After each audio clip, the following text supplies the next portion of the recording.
कश्मीर के मौजूदा हालात को देखते हुए अल्लामा इकबाल की एक नज़्म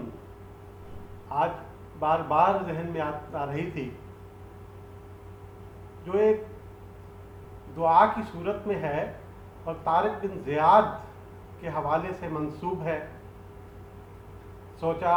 आज आपकी खिदमत में पेश करूं। तारिक की दुआ। ये गाजी ये तेरे पुरिस्रार बंदे, जिन्हें तूने बख्शा है ज़ौक़े खुदाई, दो नीम इनकी ठोकर से सहरा और दरिया, सिमट कर पहाड़ इनकी हैबत से राई, दो आलम से करती है बेगाना दिल को, अजब चीज़ है लज्जत आशनाई, शहादत है मतलूब व मकसूद मोमिन, न माले गनीमत न किश्वर कुशाई, ख़याबा में है मुंतज़िर लाला कब से, कबा चाहिए उसको खूने अरब से,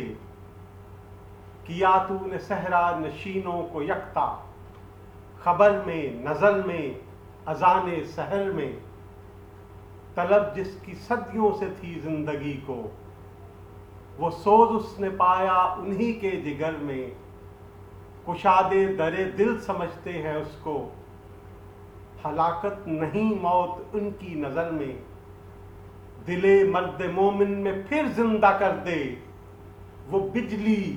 के थी नारे लातज़र में, अज़ाइम को सीनों में बेदार कर दे, निगाहे मुसलमान को तलवार कर दे। आप सबका बहुत शुक्रिया।